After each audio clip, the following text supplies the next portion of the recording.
CBN Agro, com Éder Campos e Giovana Dalzacker. Oferecimento 067 Vinhos. Da experiência à descoberta. Tudo pelo vinho.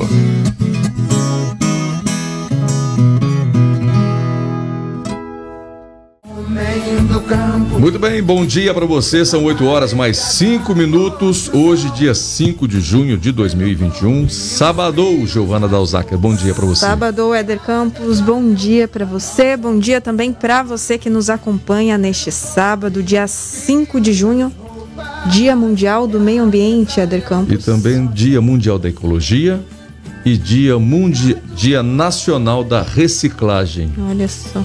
3 dias aí que se completam, né, Giovana Dalzacker? Exatamente. Tudo a ver, né? Reciclagem, ecologia e meio ambiente. Exatamente. Vamos começar então convidando o pessoal para nos acompanhar ao vivo pelas redes sociais. Bora lá. Você então que está nos acompanhando aí pelas ondas do rádio e quiser ver as nossas carinhas hoje, Éder Campos está de azul. Vou arrumar o cabelo aqui. Arrumar o cabelo pro pessoal. Isso. É só acessar o nosso Facebook, facebook.com/CBN Campo Grande, ou se preferir, acompanhe no YouTube, @CBN Campo Grande, @CBNCG Oficial, aliás. Legal, e a nossa turma aqui, hein? Thaís Sintra. Bom dia! Bom dia! Aí, Thaís, sempre animada, viu? Anderson. Bom dia. Tudo bem? Qual o sobrenome? Pinto, Anderson Pinto. E conosco também a Isabelle Melo, do apoio ali na redação, né? Sábado a CBN trabalhando normalmente aqui para levar as informações para os amigos que acompanham a nossa programação. Hoje é dia de falar de agro, né? Todos os sábados a gente tem um programa dedicado, né, especificamente ao agro. E eu quero primeiro agradecer o homem do campo que nos acompanha e você que é consumidor dos produtos do campo. Você sabe quem é consumidor dos produtos do campo, Giovana Dalzacker? Todo mundo. Todo né? mundo, né? Todos nós somos consumidores de produtos do campo. E são muitos os produtos, né? Se a gente pensar o que o agro produz. A gente usa tudo, né? o que o agro produz, a gente usa no corpo, a gente se alimenta. Madeira da mesa aqui, ó. Hã? Exatamente. Quanta coisa que o agro produz, né? Que vem do campo. Se a gente parar para pensar, a gente não vai encontrar uma infinidade de coisas, né? Muita coisa que o agro produz. E eu estava essa semana acompanhando mais informações, né, sobre o agro e sobre a balança comercial brasileira. O agro, mais uma vez, né, vem se posicionando aí como a principal economia do Brasil, né? 1/3 do que nós exportamos, do que nós vendemos para o mundo, né, o PIB brasileiro, é do agro. 1/3, hein? Quase R$1 trilhão o agro produz de divisas para o Brasil. Fantástico, né? E se nós olharmos aqui para o nosso Mato Grosso do Sul, o quanto o estado, ele é um estado eminentemente agro, né? Com certeza. Vamos começar por Três Lagoas. Vamos sair de São Paulo e entrar aqui no Mato Grosso do Sul, né? Quando a gente entra em Três Lagoas ali, nós temos o eucalipto, né? Até Campo Grande. Já viu o mar de eucalipto que nós temos até Campo Grande, Giovana Dalzacker? Lá por aquela região, nunca fui desceu para lá? Não. Então vamos ter que fazer um tour para lá, nós dois. Descer para ver o que tem de eucalipto para aquela região ali, de Campo Grande até Três Lagoas. E agora tem uma fábrica nova de papel celulose sendo instalada aqui em Ribas do Rio Pardo. Você viu o investimento? 14 bilhões de reais. Hein? Inclusive nós damos essa notícia aqui no CBN Agro, né? Conversamos com os representantes da Reflore, Moacir Reis, se eu não me engano, conversou com a gente sobre isso. Exatamente. Movimentando a economia ali naquela região também, né? Porque além de produzir e de exportar, também gera empregos na região. Com certeza. Movimenta outros segmentos da economia, rede de hotéis, construção civil, enfim. É o agro gerando outros serviços também. Aí você vem por Bataguaçu, sai por Prudente e vem para cá. Gado, né? Ali tem uma pecuária muito forte. A gente vem para cá, para Bataguaçu, vem vindo, né? E aí você vai pegando as outras divisas do estado, com o Paraná, com o Mato Grosso, com o Paraguai, com a Bolívia. Aí você vai vendo com o Goiás, aqui em Chapadão do Sul, né? Do lado de lá tem Chapadão do Céu. Então nós temos a divisa aqui, a última cidade, Chapadão do Sul, depois de lá, Chapadão do Céu. Soja, milho, muitos grãos e também algodão. Algodão naquela região. Que maravilha é o nosso estado, né, Giovana? Muito legal, que né? Maravilha o Mato Grosso de do Sul. culturas. Bom, e a gente, durante toda a semana, a gente fala do agro aqui na CBN. A gente tem os boletins informativos e nós vamos agora, eu e Giovana Dalzacker, trazer para quem nos acompanha um resumo do que foi a Semana do Agro aqui na Rádio CBN, não é, Giovana? Exatamente, Éder. Para você que não acompanhou, para você que quer saber mais sobre como foi a Semana do Agronegócio, então confere aqui com a gente agora. Nós iniciamos a semana falando sobre o mercado do boi gordo. Éder Campos, inclusive, deu essa notícia. A gente sempre costuma abrir a semana falando sobre como foi o mercado do boi gordo, o mercado da pecuária na semana anterior. Começou com valores estáveis, não é, Éder Campos? Isso. Sem grandes alterações nos negócios realizados aí. Movimento que foi... Mas tem expectativa para alta aí, viu, Giovana? Sim. Continua, né? Continua. Olha, só um amigo aqui cobrando o seguinte, você esqueceu de falar da região de Silvíria, onde tem a piscicultura. É verdade, esqueci aqui de falar de Silvíria. Que nós vamos falar daqui a pouquinho também sobre isso, né? Nós temos esse assunto hoje também no programa, né? A região de Silvíria, quando você sai ali do interior de São Paulo, São José do Rio Preto, você vem para cá, quando você corta ali... Esqueci a cidade, a última ali do noroeste paulista ali. Bom, depois eu lembro. E nós temos Silvíria, aí eu me lembro bem, né, que é o nosso Mato Grosso do Sul, nós temos um crescente em piscicultura, bacana também, o estado mostrando grande potencial, né? Bom, a gente falava do boi gordo, a gente está tendo um cenário bastante favorável para o pecuarista, nós temos aí 2 cenários para a pecuária, nós temos, primeiro, né, uma falta de boi no mercado nesse momento, de boi pronto, né, o que acaba é a lei da oferta e procura, né, a indústria tem que pagar mais por aquilo que tem, ao mesmo tempo o consumo externo, né, as exportações, o mundo comprando cada vez mais o produto brasileiro, só que está impactando para a gente aqui, foi aquilo que eu falei outro dia, né, o preço da carne para o consumidor está um pouco apertado, né, o consumo está caindo, o consumo interno, nós tínhamos aí um consumo, uma média de 35 a 37 quilos por ano de consumo, né? Por pessoa. Isso caiu para 28, né? Caiu. Ontem mesmo, essa semana, eu fui no feriado, né? Eu fui ao supermercado, dei uma olhadinha no preço das carnes, né? Nos açougues, e vi que, por exemplo, a maminha, R$42 o quilo. É muito. Se você pegar para o ganho brasileiro, para a média de ganho que nós temos, salarial, realmente é muito. Mas, por outro lado, a gente tem que defender aqui o pecuarista numa situação. Os custos de produção estão atrelados também ao preço do produto dele. Não pense que o produtor está vendendo a sua arroba R$300 e ele está ganhando R$300. Ele tem o custo de produção. Quanto está o milho? Quanto está a soja, né? Além disso, tem os impostos. Outro dia eu estava ensandecido na minha mídia social, não sei se vocês viram, porque vendo aí a carga tributária sobre alimento, né? Eu só não consegui identificar na nota do supermercado se era percentual ou se era monetário, mas depois eu descobri, é monetário. Mas numa compra hoje de R$400 mais ou menos, que alguém faz, praticamente R$105 impostos. Nossa. Praticamente R$105 numa compra de R$400 é imposto, ou seja, 1/4 do que você compra, você está deixando para imposto. Eu não como imposto. Você come imposto, Thaís? Eu também não como.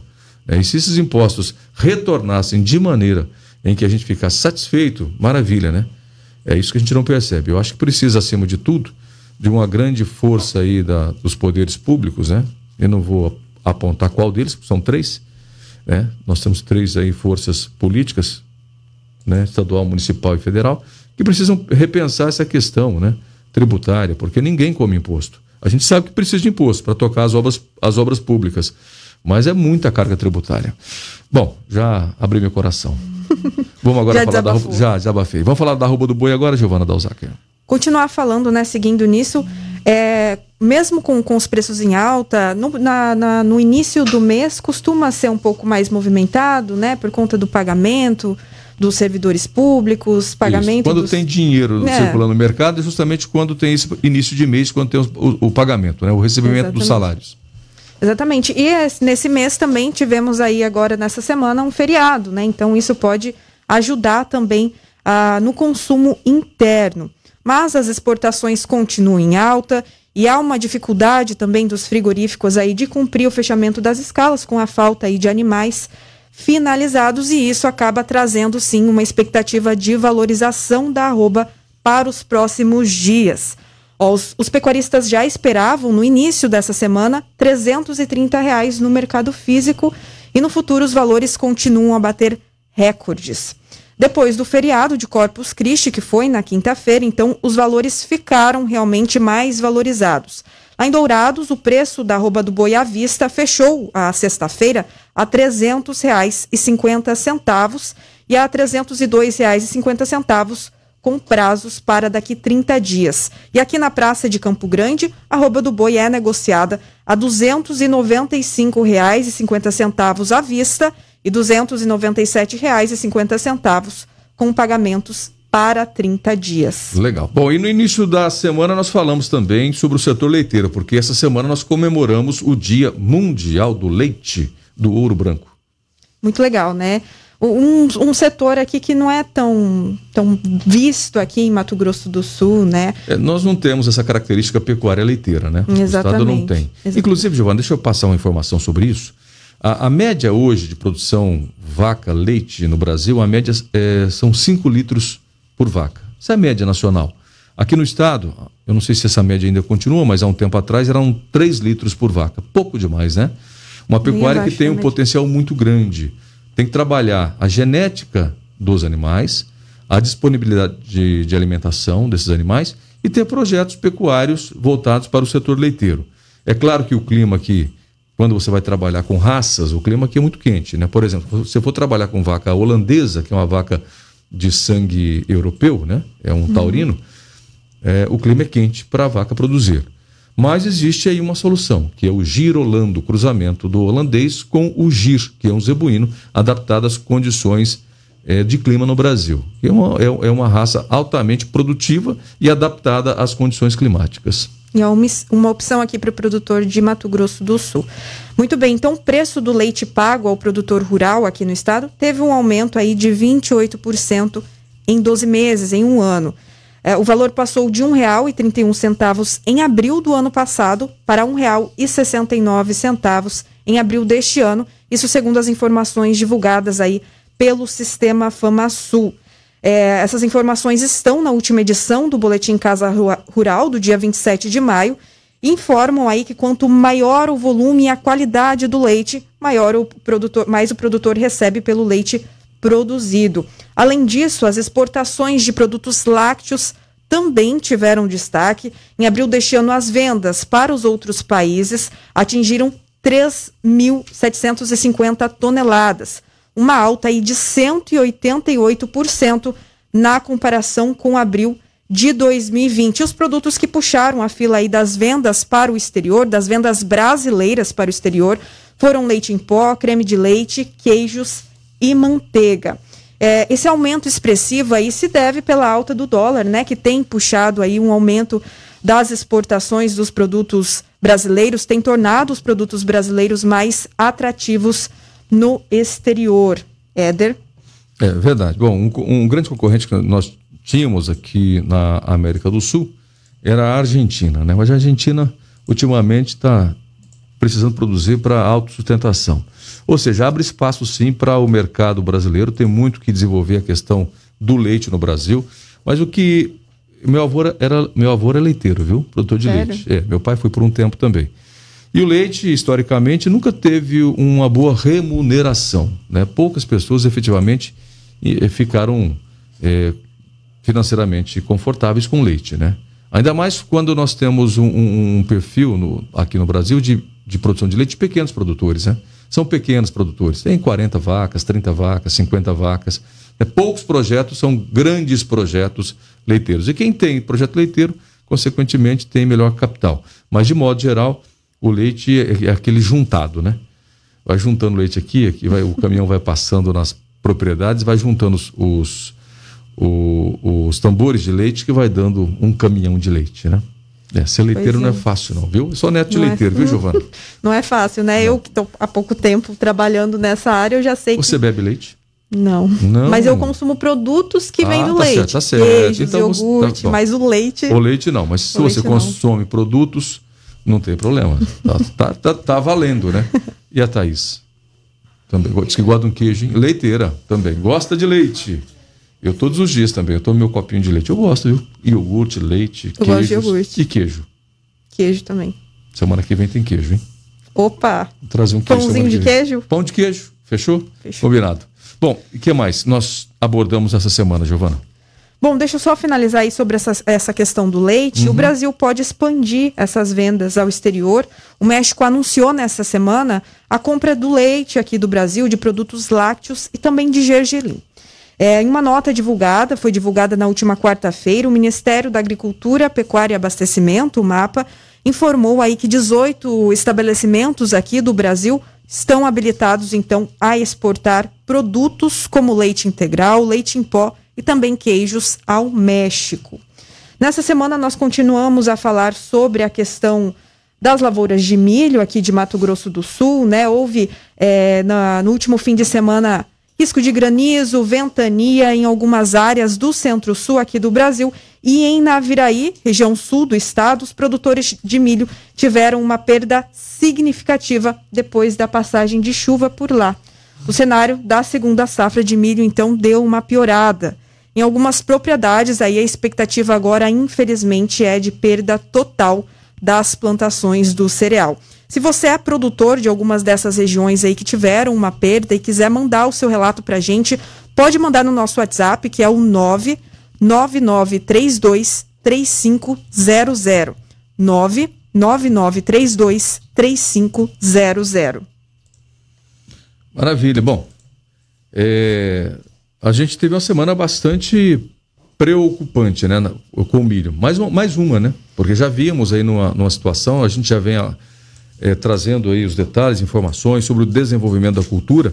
Algumas regiões já quebraram 60% a produção, a produtividade, por falta de água, e a gente teve aí uma preocupação com excesso de chuva, não de chuva, mas de ventos fortes, possibilidade de granizo, ventania, que acabou acontecendo aí em algumas regiões, né? Na Naviraí, por exemplo, nós tivemos aí mais uma perda significativa depois das chuvas, né? Bom, e a gente vai para frente agora trazendo para você mais informações. Vamos falar sobre a situação hídrica, a emergência hídrica aqui no estado. Falta de água? Vamos lá então. Falta de água, que também é um fator que impacta com certeza a safra de milho, né? A falta de chuva, que nós já informamos aqui no CBN Agro, e a situação de emergência hídrica se elevou para a situação crítica de escassez quantitativa de recursos hídricos na região hidrográfica do Paraná. Nome grande, né? O que isso significa? Que esses estados aí que compõem a região hidrográfica do Paraná, que são São Paulo, Paraná, Minas Gerais, Goiás... Onde está a bacia do Rio Paraná, isso, né? E aqui Mato Grosso do Sul, agora podem adotar medidas restritivas do uso de água para evitar a falta do produto. Como a gente viu, a Mato Grosso do Sul e esses outros estados estão numa situação de crítica de escassez de água. Bom, e nós conversamos sobre isso com o secretário estadual de Meio Ambiente, Produção, Desenvolvimento Econômico e Agricultura Familiar, Jaime Verruc, que explicou que essa crise hídrica, que já afeta o milho segunda safra, pode resultar aí também numa diminuição antecipada da navegação da hidrovia. Legal. Vamos ouvir então a sonora dele? Vamos acompanhar. Nesse momento, nós continuamos com a navegabilidade normal na hidrovia, nós não temos o comprometimento esse momento, mas a sinalização, e dado exatamente a falta de chuvas, nós teremos esse ano, antes do período do ano passado, nós já teremos uma redução da navegabilidade. Tanto isso fez com que ocorra uma antecipação tanto de minério, como exportação de minério, como de grãos para o Porto Mutim, e isso obviamente vai gerar uma pressão em cima da rodovia, principalmente na saída de minério, né, e assim como a soja, que poderia sair por lá, vai sair por rodovia. Então essa é uma situação crítica. Bacana, tá aí então o secretário Jaime Verruc falando sobre as questões de falta d'água, né, nessa bacia do Rio Paraná, né, São Paulo, Paraná e também o Mato Grosso do Sul, tá certo? A gente vai para intervalo comercial e já nós voltamos então com o CBN Agro. Hoje nós vamos bater um papo sobre o meio ambiente. O que mais, Giovana? Sobre reciclagem. Hoje tem 2 dias especiais, né? Dia do meio ambiente. Dia do ecologia, né? Isso. Ecologia e também dia da Nacional da Reciclagem, tá certo? Nós vamos conversar com o biólogo e professor José Sabino, já está aqui comigo, já me deu um tamo junto, né, Sabino? E também com o representante do Calcário Bodoquena, aqui para Campo Grande região, o Alex Peixoto Dias. Já fez até o sinal da continência aqui. Fica à vontade, sentem, depois do intervalo a gente bate um papo. Legal, são 8 horas mais 27 minutos. Prazer imenso receber aqui no estúdio o professor e biólogo José Sabino para falar sobre o Dia do Meio Ambiente, Mundial do Meio Ambiente, Dia Mundial da Ecologia, e podemos falar também do Dia Nacional da Reciclagem. Não tem problema, tá tudo no mesmo pacote aí. E também recebendo aqui o representante do Calcário Bodoquena, em Campo Grande região, Alex Peixoto Dias. Alex. Bom dia, bom dia. Tudo bem? Estamos representando uma empresa com mais de 48 anos de Mato Grosso do Sul, que se confunde com a história também do nosso amado estado, né? 48 anos. 48 anos. Sim. Sua idade, Adel? Não, a minha já passou menos um pouquinho. A minha já passou um pouco. E muita gente confunde o nome Bodoquena com a cidade de Bodoquena, né? Falou que o Calcário Bodoquena é mais antigo do que a cidade, né? É que, na verdade, nós estamos situados na Serra da Bodoquena, Serra da Bodoquena. Estamos situados. Por sinal, lindíssima a Serra da Bodoquena, né? Eu acho que é um dos patrimônios mais espetaculares que o Mato Grosso do Sul tem. E tem que se orgulhar, porque é uma região que tem a possibilidade de conciliar produção agropecuária com ecoturismo, conservação, mas dentro de um cenário de respeito às leis, né? A gente tem acompanhado o desenvolvimento do agro na região, e estamos desde praticamente o início. Eu trabalho em Bonito desde 1994, né? Bonito estava no começo do seu desenvolvimento do ecoturismo. E é incrível, né? Porque aquele solo da Bodoquena, o calcário da Bodoquena, que permite que a gente tenha aquelas águas, água, né, translúcidas, assim, e geladas. E geladas. Outro dia eu estive lá e eu fui não lembro onde que eu fui, numa dessas fazendas, né? E lá tem eu nunca havia visto, né? Uma turfa, né? Uma turfa de calcário. Sim, sim. Interessante, né? Coisa bacana aquilo, né? Se você pegar todas as mineradoras de calcário, todas elas estão na Serra da Bodoquena. Já teve tentativa de produzir fora daquela região, mas o calcário não te dá... A natureza não te entrega aquela qualidade que está ali naquela Serra da Bodoquena. Eu te falo com propriedade que eu sou nascido também, igual nosso amigo Zé falando aqui. Nascido, criado e recriado. Eu sou nascido, criado e mal criado, pessoal. Eu sou de Bodoquena, né? Então conheço bem ali, eu sou filho daquela região ali também. Alex. Pois lindíssima região. Alex, espetacular. Responde uma coisa pra gente, sim, né? Claro. A gente, quando passa aí aqui no estado, vai viajando aí pro estado, em especial em áreas de agricultura, né? Sim. A gente vê aqueles monte de aquelas montanhas brancas, cinza, elas vão alterando as cores, né? E a gente que é do setor sabe que é calcário. Quem não é, vê aquilo, fica pensando, o que será isso? Essas montanhas de areia branca, para que serve isso, né? E a pergunta é assim, como a gente entende que nós não só falamos para o produtor rural, a gente também aqui na CBN conversa com o consumidor, e essas pessoas, claro, que comumente passam ali e veem isso, né? E a gente tenta, então, trazer o campo para a cidade, né? Nas nossas conversas aqui. Para que serve o calcário? O calcário ele serve para corrigir a acidez do solo. O nosso solo do cerrado, no geral, ele tem uma acidez de 0 a 14. Isso a gente pegar no nosso bioma aqui. Então, o calcário, lógico que a gente precisa do engenheiro agrônomo para fazer a análise de solo, né? E te diz qual é o percentual do seu solo. O ideal é trabalhar em torno de 6 a 7%. Com o calcário, que também a gente vai de encontro com a gente falando da questão do meio ambiente, ele nada mais, nada menos é uma rocha moída até se tornar um pó para poder ser absorvida pela terra, e ele controla o pH. Ele também, o calcário ele serve para também equilibrar o pH. Nós temos o alumínio, que de certa forma era um pouco tóxico. Deixa eu pedir licença para você. Sim, o papo estava ficando quente, bom demais. Aí, sempre, a cada meia hora, repórter CBN. Depois a gente volta aí. Legal. Bom, de volta, depois do repórter CBN, a gente continua aqui o nosso bate-papo com o Alex Peixoto, Calcário Bodoquena, e com o professor da Uniderp e biólogo José Sabino. Uniderp, Universidade Anhanguera Uniderp. O nome original é Universidade para o Desenvolvimento do Estado e da Região do Pantanal.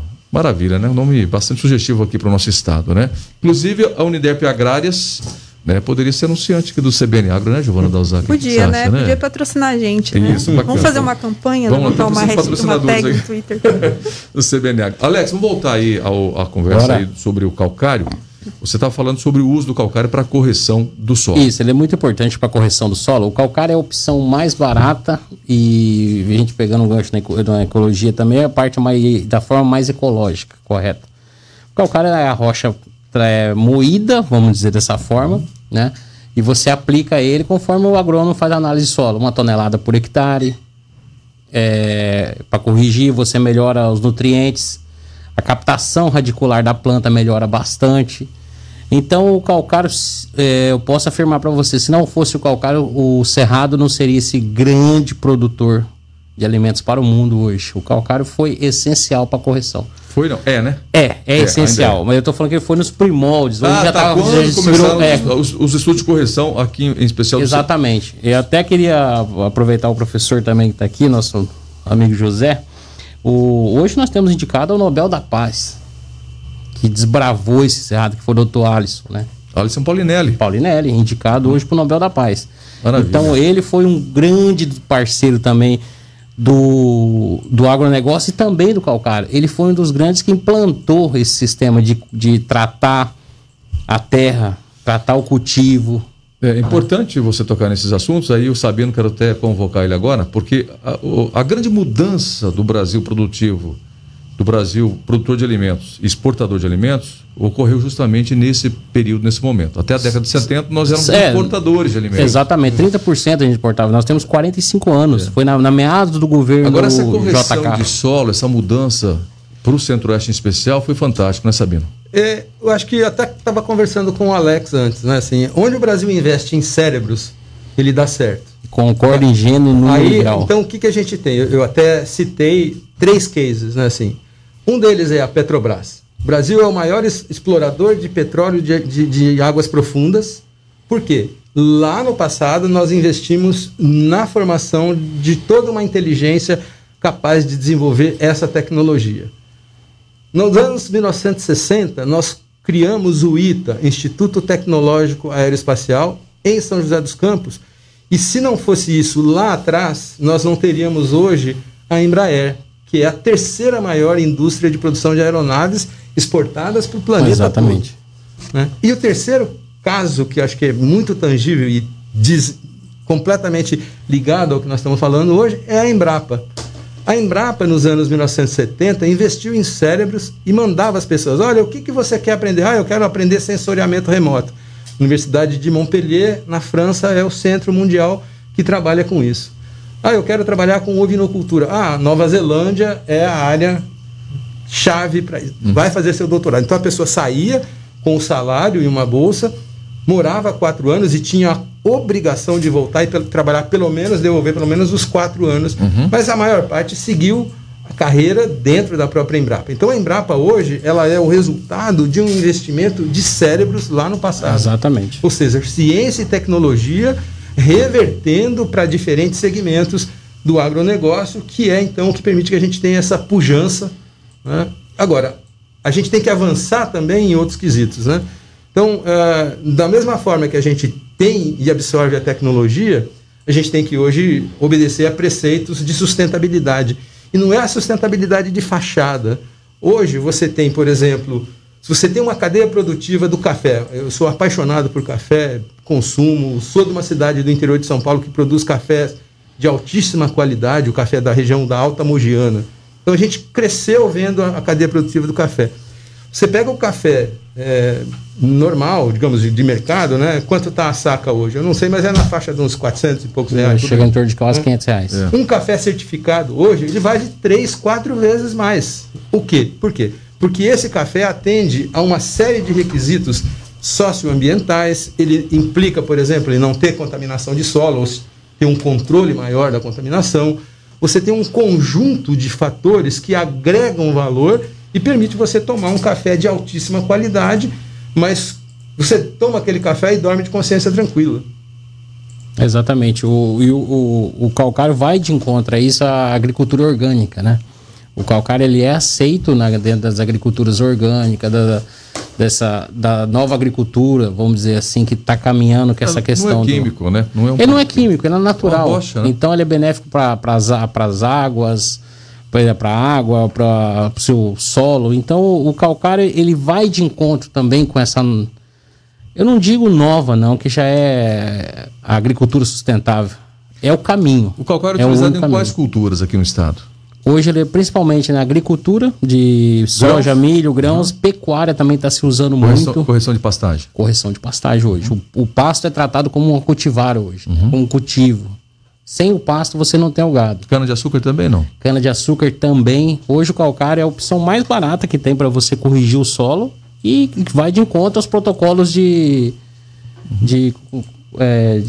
ecologicamente correto, doutor? Como é que é? Sustentabilidade. Então o calcário atende isso. Nós temos praticamente aqui no estado 5 culturas. Vamos lá, ajuda aí, Giovana Dalzaca. Soja, milho, cana, eucalipto e algodão. Fortíssima. Todos utilizam? Todos. O eucalipto na região... E pastagem, né? O eucalipto nós vamos chegar a 1 milhão de hectares plantadas, né? Na região aqui de Ribas do Rio Pardo, tá saindo... Pode contabilizar 1,5 milhão, tá? Vai chegar. 1,5 milhão. Hoje a gente já tem 1 milhão. 1 milhão, nós temos 1 milhão, 1 milhão e 200. E é um solo arenoso. Arenoso. Ali, você tem que trabalhar, né? Não tem solo ruim. A gente fala, não tem solo ruim. Você tem que colocar matéria orgânica, minerais nesse solo que ele produz. Calcário vai. Você trabalha com calcário antes de cultivar no solo ou o calcário pode ser usado depois? Ele pode ser usado antes, durante e depois. Mas geralmente ele é para preparo do solo. Você escolhe o cultivar que você vai plantar ali e busca um engenheiro agrônomo. Em pastagem ele vai te falar sobre pastagem. Exatamente. Depois, né? Então é por isso que eu falo. Vamos ver se eu entendo um pouco. Sim. O calcário ele entra no solo e ele vai abaixar o pH, vai neutralizar ou vai chegar perto daquilo que você precisa. Sentado num pH neutro e aí ele libera os nutrientes para as plantas. Né? Você tem o alumínio que segura, no cerrado você tem o alumínio que agrega os nutrientes e quando você controla o pH do solo, você ele libera os nutrientes. Exatamente, ele faz a liberação desses nutrientes. O alumínio ele é prejudicial às plantas, né? E o cerrado chama solo aluminotóxico. Aluminotóxico. Ele é considerado um ambiente tóxico para algumas plantas, principalmente os cultivares, né? Então, quando você coloca o calcário, você equilibra o solo e disponibiliza os nutrientes para a planta, né? Não, hoje é aula de produção, né, agronomia e biologia aqui. Hoje está bom demais aqui o programa, tá legal, viu? Sabino, vou falar um pouquinho da questão ambiental, já que hoje é o Dia Mundial do Meio Ambiente, da ecologia, e a gente tem acompanhado, e você nos ajuda, viu, Alex, nessa questão, já que você está dizendo que o calcário ele também é ecologicamente e ambientalmente correto. Dele, né? O Brasil, claro, que tem uma cobrança muito grande por parte do mundo, e está certo, tem mais que cobrar mesmo a questão da produção sustentável. Mas a gente vê que o nosso produtor parece que está ficando cada vez mais consciente e imbuído nesse sistema de produção, né? De produzir com sustentabilidade. Tem gente que faz errado? Tem, mas em tudo tem gente que faz errado. Né? Mas de modo geral a gente vê um amadurecimento na produção brasileira, né? Eu acho que até uma questão, não é eu acho, né? É o mercado que responde a isso, né? Até uma questão de colocar os nossos produtos no cenário internacional. Hoje você tem uma cadeia, não dá para esconder problema. Os satélites vigiam, por exemplo. E satélite não tem ideologia, né? O satélite ele mede e ele vai então mostrar se uma área foi ou não desmatada, se ela tem ou não focos de calor, os incêndios florestais que tanto nos assolaram o ano passado. Então ele vai mostrar, escancara para o mundo a nossa realidade, isso em qualquer lugar do planeta, não é só no Brasil. Os satélites estão orbitando e eles vão revelar isso. Então, se você tem uma cadeia produtiva que impacta, que desmata, que impacta negativamente na questão climática, que esse é um problema planetário, ele transcende ideologias, é um problema do nosso tempo. Né? Se você tem um problema desse que conecta uma cadeia produtiva, seja de produção de carne ou de algum grão, ela vai impactar lá no mercado consumidor. E hoje os atores, né, os players, né, as pessoas que estão, por exemplo, comprando e consumindo na ponta, estão antenadas. Será que essa soja que eu compro, que eu consumo, que está aqui ligada, é essa soja que desmatou a Amazônia, que vai gerar alimento para o hambúrguer que eu como numa cadeia de fast food? Então, essa conexão não dá para esconder. Então tem uma questão, além da questão ética, que é uma questão de fundo, uma questão do nosso tempo, né? Se a gente não cuidar do planeta, o coronavírus está aí para mostrar isso, né? A falta de cuidado, o desmatamento, as relações, digamos, não muito saudáveis com a fauna, ela permite esse pulo, né, de patógenos, né? Então, só concluindo, se você não cuida da cadeia produtiva, você vai impactar claramente a questão do mercado lá na frente, né? Então, ou a gente faz uma agricultura e uma pecuária sintonizada com a ciência, sintonizada com a ética do século XXI, ou a gente vai perder espaço. Olha, ótima a sua colocação, e aí eu quero pedir a visão de vocês dois, tá? Essa preocupação toda que a gente tem sobre produzir com sustentabilidade, nós vamos pensar no que vem pela frente, né? Até sábado passado nós falávamos com o pessoal da Agroamazônia, aqui num bate-papo com o CEO da Agroamazônia, Roberto Matos. Foi na quarta-feira, né? Não, foi na quarta. Por causa do feriado, Giovana, desculpa. Aqui foi feriado. A gente se perde na semana. Se perde na semana, na quarta-feira. Obrigado, Giovana. E nós falávamos sobre o fato do crescimento mundial populacional, né? Sim. A previsão é que em 2050 a gente vai alcançar aí praticamente 10 bilhões de pessoas no mundo. Entre 9,5 e 10 bilhões, essa é a estimativa. Ainda mais agora com os chineses liberando mais um filho, meu amigo. Na verdade 3, né? 3, pode né? chegar a 3. Mais um, né? Não, era um só, né? Agora pode Era um só, se tivesse uma menina você poderia ter 2, mas agora então, é 3. Então você imagina o que pode acontecer. Mas vamos lá. O que impacta é a produção de alimentos. O mundo vai ter que produzir mais alimentos. Exatamente. 70% a mais de produção do que é hoje, segundo a previsão. O Brasil, desses 70%, é responsável por 40% por ter capacidade. Na visão de vocês, claro que pensando no dia de hoje, dia do meio ambiente, dia da ecologia, produção sustentável, como é que a gente pode ter uma visão de aumento de produtividade, de produção em 70% e a gente ainda ter essa preocupação com a questão meio ambiente? Eu vou, se me permite, professor, eu vejo assim, tudo a gente tem que trabalhar com base, né? Igual como uma planta, você tem que ter base. Se a gente não trabalha a educação do jovem, do pessoal que está saindo das universidades, para esse pessoal levar para o campo essa conscientização que já existe hoje, mas fortalecer, né? O exemplo que eu dou é como uma planta. Você tem que fortalecer as raízes dela, você tem que fortalecer a base para poder você ter uma educação socioecológica, socioambiental. Hoje, pegando o gancho que o senhor estava falando, professor, hoje você não consegue linha de crédito se você não cumpre alguns protocolos de biossegurança, vamos dizer, de cuidado com a natureza. Você não consegue nem linha de crédito. Os bancos não estão te apoiando, não estão sendo parceiro. Se você tem que ter alguns certificados de não poluição, de não desmatamento, de conformidade com a lei ambiental. Então hoje você não consegue produzir se você não... Lógico que nós temos pessoas que não estão nem aí para ir saindo uma fatia muito pequena, que não representa o agronegócio. Concordo com você. E não representa o agronegócio. Eles acabam denegrindo a imagem do agronegócio. Esse é um problema, né? Esse é um problema. Mas a gente está num processo de mudança. A gente está num processo e o agricultor... E principalmente essa nova geração que está chegando agora. O agro tem 45 anos, estamos chegando na terceira geração do agro. Esses jovens estão chegando agora, eles já chegam com essa consciência. E com tecnologias, né? Você tem tecnologia. Um dos pilares... Pode falar. Não, por favor. Um dos pilares que eu acho que nós temos que olhar é aquilo que a gente hoje na ciência chama de serviços ecossistêmicos. Ou benefícios da natureza para a humanidade. São 2 nomes que são tratados. Mas serviços ecossistêmicos é um nome que já tem aí mais ou menos uns 30 anos e ele mostra o quanto que a natureza produz. Eu sempre brinco, o setor produtivo. E de fato produz, né? Mas a natureza preservada produz. Ela produz água limpa, ela produz maior produtividade no sentido de ter disponibilidade de polinizadores que aumentam a produtividade, né? Ela produz controle de pragas gratuitamente, porque você tem animais que fazem, né, um controle tanto de roedores como de insetos. Então, no lugar que você roedores é a nova praga mundial, né? Você não tem uma reserva legal, você não tem nem serpentes e nem abrigo para falcões, por exemplo, e águias. Os gaviões, de um modo geral, né, os falconiformes, são animais que controlam roedores. Naturalmente, são inimigos naturais.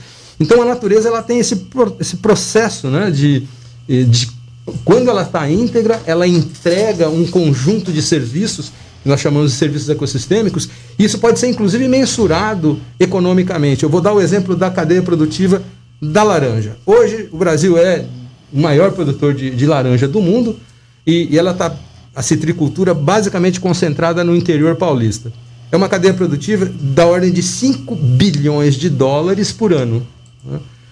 E se você não tem abelhas para polinizar, a produtividade cai em 70%. Ou seja, as abelhas fazem com que... Mesmo com todo aquele trabalho de base, de correção, exatamente, que a gente já está acostumado, você precisa das abelhas para aumentar em 70% a produtividade de da área, né, de citricultura. E aí os citricultores trabalham direto com os apicultores. Deu a florada, vai o pessoal com os caminhões colocam as colmeias e você tem então garantido, né, um processo de produção ligado a isso. Então, assim, serviço ecossistêmico é dinheiro. Você vê, a China em 58, o Mao Tse Tung mandou acabar com os pardais na China, né, rapaz? Sim. O que aconteceu na China, né? O Mao Tse Tung, quando mandou acabar com os pardais lá na China. Tem países que fizeram uma erradicação de cobras, né? Até de cobras, né? E tiveram problemas, né?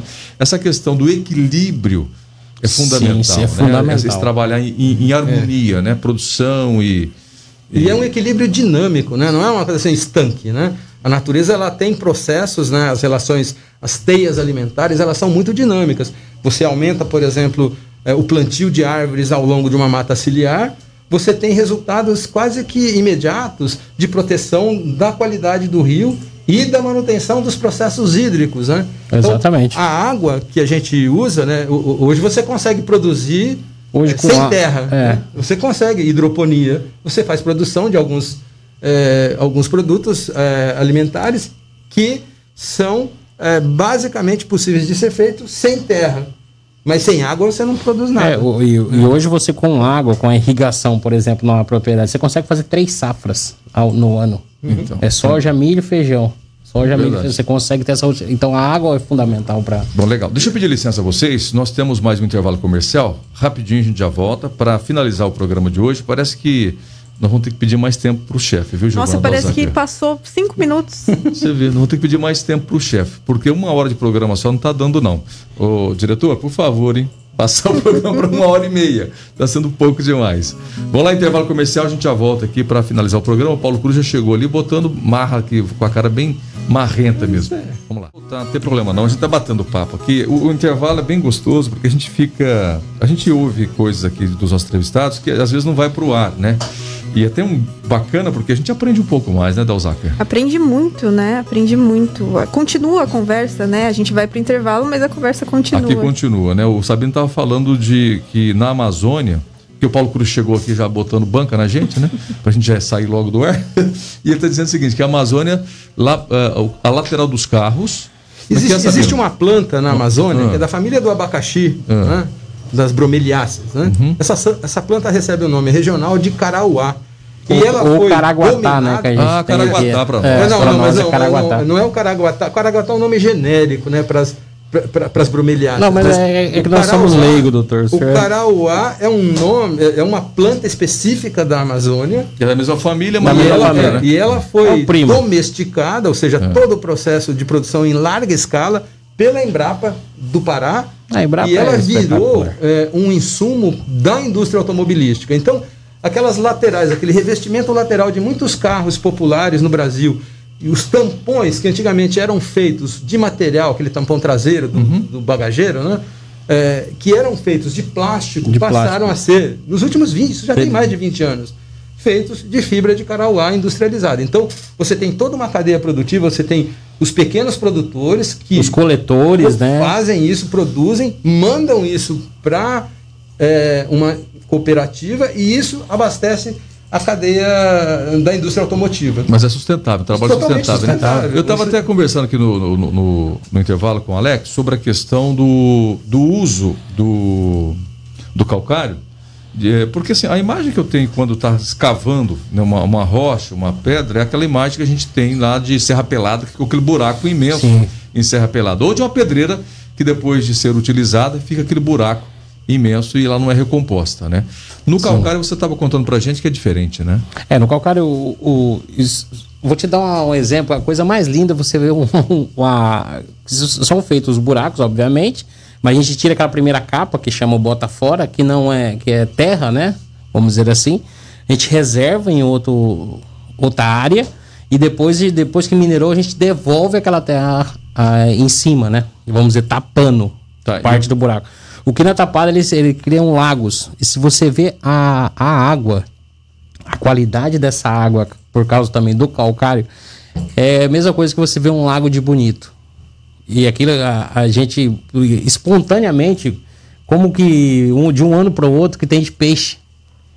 É espetacular. Eu não convido agora por causa da pandemia. Legal isso. Sabendo como é que espontaneamente aparece peixe Da onde sai? Da chuva, né? A gente tem que ver. Cai do pingo da chuva? Como é que isso negócio? Isso é os pássaros, né? Basicamente, assim, você tem duas maneiras de colonizar, né? Assim, algumas espécies muito resistentes, vou dar o exemplo do mussum, em lugares que a lagoa, por exemplo, uma baía do Pantanal seca, ele tem a capacidade, tem respiração aérea, né? O mussum, aquele peixe que parece uma cobra, né? Uhum. Ele consegue transpor de um lugar para outro. Há outros peixes também com esse tipo de resistência extra, né? Digamos, para fazer, digamos, uma transposição de um lugar pequeno, uma distância pequena, 100, 150, 200 metros. Né? Mas há também muitos ovos e larvas de peixe que vêm na pata das aves. Né? Então, principalmente ovos, né? Eles têm uma aderência. Então, esse bicho tá ali, uma ave vai comer uma garça, por exemplo, um tuiuiu, ele pisa na água, numa baía, e aí o ovo gruda e ele vai para um lugar que não tem. Olha a natureza quando é fantástica. Cardumes de lambari que você olha naquela água transparente, olha a natureza quando é fantástica. Eu nunca imaginei que na pata da garça ia ficar ali as larvas do peixe, as ovos do peixe, e ia passar para um outro açude, para um outro... Que incrível, né? Desse daí. E tem um grupo de peixes pequenininho, espetacular. Né? São os chamados peixes anuais, que eles têm um ciclo de vida muito curto, né? Esses peixes são incríveis, são bonitos, coloridos, né? E eles têm um ciclo de vida da ordem de 3, 4 meses. Eles nascem, né, a partir dos ovos que estão já ali depositados, reproduzem, têm seu ciclo de vida, depositam os ovos. Esses ovos, quando uma lagoa seca, eles ficam ali num processo que a gente chama de diapausa, como se fosse uma dormência. Daí quando vem a chuva de novo, esse ovo eclode e dá um novo ciclo, né? São chamados peixes anuais, uma família que tem aqui no Brasil. Não dá pra gente derrubar o Paulo Cruz hoje, não? Ou trancar a porta. Vamos marcar pra gente voltar outro dia? Porque o papo é tão gostoso, tão legal. É um aprendizado fantástico com vocês dois hoje, né? Entendendo um pouco mais do uso de calcário para correção do solo, para corrigir pH, para aumentar a produtividade. Sim, só para finalizar, se não fizer essa correção de solo com o calcário... É menos 20% menos de produção. Pronto, já respondeu o que eu queria, viu? Bacana, olha, quanta coisa que a gente tem para poder falar aqui, né? Alex, obrigado, desculpa. Imagina, aí, muito obrigado a CBN. Volta outra vez com a gente aqui? Você com volta? Certeza. Podemos marcar? Você voltar? Podemos. Beleza, vamos marcar então. Sabino, você já é de casa, né? Acho que é a quinta ou sexta vez que eu venho, e venho com muito prazer, porque eu acho que isso é que falta pra gente no Brasil. Hoje a gente precisa ouvir quem pensa diferente da gente, fazer um diálogo assertivo, respeitoso, dentro digamos, do espaço democrático, né? Que a gente ouça as pessoas que pensam diferente da gente também. Verdade. Né? Porque isso é a democracia. Um dos pilares da democracia é a amplitude de ideias. Falou tudo. Né, dentro do espaço democrático. Falei para os amigos hoje que o Facebook virou um campo de guerra, né? As pessoas não respeitam umas outras de jeito nenhum, pensamento diferente. Tá um horror, tem dia que a gente tá tão cansado, falando, não vou nem entrar que eu não quero briga hoje. Eu não quero briga hoje. Dona Rita Dalzac, me perdoe, viu? Não deixei a Giovana falar, tá? Giovana, fala tchau, pelo menos, né, Dalzac? Me despedir então do pessoal, até a semana que vem. Boa aula. Lembrando, boa aula, né? Ótima Gostou? aula. Se você quiser acompanhar hoje? Tudo de novo. O que você aprendeu hoje? Aprendi muita coisa sobre essa relação essa ligação da natureza, né? Essa coisa muito boa. Se você quiser acompanhar de novo a entrevista, no nosso site cbncampogrande.com.br. Tchau, repórter CBN, chegou. Tchau. CBN Agro, com Éder Campos e Giovana Dalzac. Oferecimento 067 Vinhos. Da experiência à descoberta. Tudo pelo vinho.